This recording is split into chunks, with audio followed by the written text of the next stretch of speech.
here we are Hello. with some pretty cool stuff. We have just taken these on. These are old friends of mine. Ben has never had them.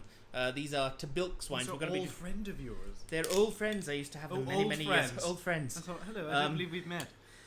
So basically, Tahbilk is famous for its very ageable Marsanne, and so we're going to do two videos. The first one, which is this one, is going to be of the 2020 vintage. Did you bring me a spittoon? I didn't. Do you want me to go and get I want you to go get me a spittoon. Well, I'll talk. You go get a spittoon. The first one we're going to be doing is the 2020 vintage, but then we're going to be doing their 2014 museum release vintage. You can hear the clatters from Ben in the background. So they basically hold some of this wine back and release it. I see you brought your friend's disaster and catastrophe with you today. Disaster and chaos. Chaos has come. You always get her name. So for let's clarify Marsanne and Roussanne, which are quite similar. I mean, Marsanne is the big boy here. Yeah. Their traditional home is in the Rhone Valley, in the appellation particularly of Saint-Joseph, in the northern Rhone. And then a lot of Viogniers, the other Rhone grapes. The thing is with Tahbilk, so they've been going since 1860, and these are wines. They used to be called Chateau Tahbilk.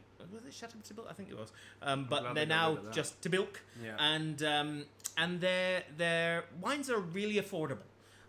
They're not under 10 quid, but this 2020 is 14 quid, and the 2014, so something that's got an extra 6 years aging on it, is 17 quid. So you're paying basically 50p a year.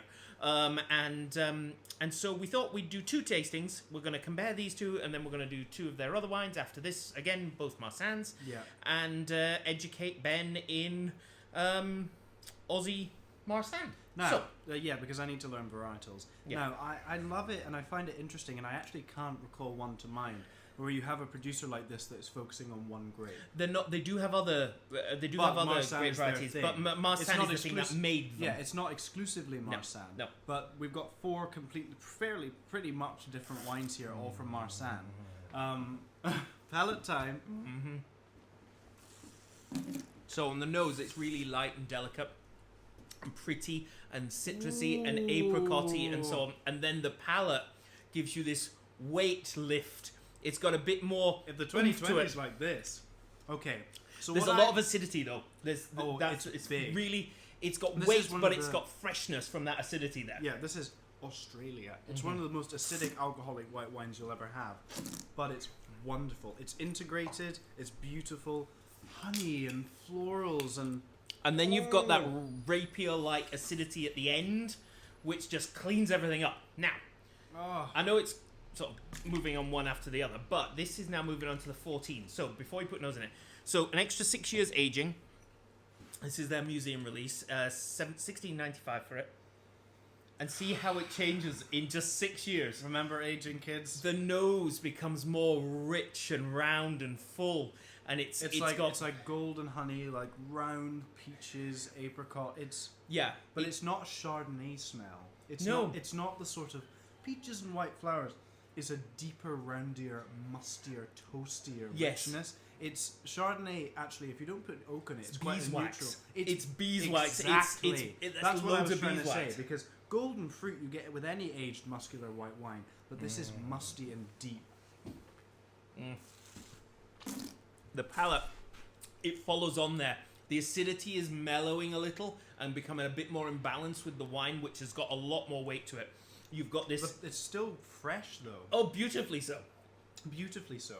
The nose is punchier than the palate. You're almost worrying, oh God, is it going to be musty? And it's just not, because they've nailed it. It's just superb. Look, seriously, you need to try these 6 years under screw cap. You may be sort of moving out. No. 6 years under screw cap, and this is fresh as the day is long. It's beautiful. I mean, these are unbelievably fine wines. I get it now. From Australia. Yeah, this is fine Marsanne. Yes, and they're brilliant, and they're affordable. This is what the 2020 is. What 3-4 Starbucks, and an extra Starbucks. So basically, give up your Starbucks for a week. Yeah. And buy that. Yeah. That's what we're going with. Yeah. We should start. And if you have a glass of that at 11 o'clock every night, it'll knock you out, and you won't resurface for 12 hours. They're not boozy. They're 13%. No, I know, but We should start pricing wine by number of Starbucks. That'll work. Anyway, we love these. No. You'll see a video. The next video. I love Marsanne now. Yeah, the next video will be some slightly more expensive ones, but still delicious ones. But these are fantastic. You should give these a go. See you soon. Bye.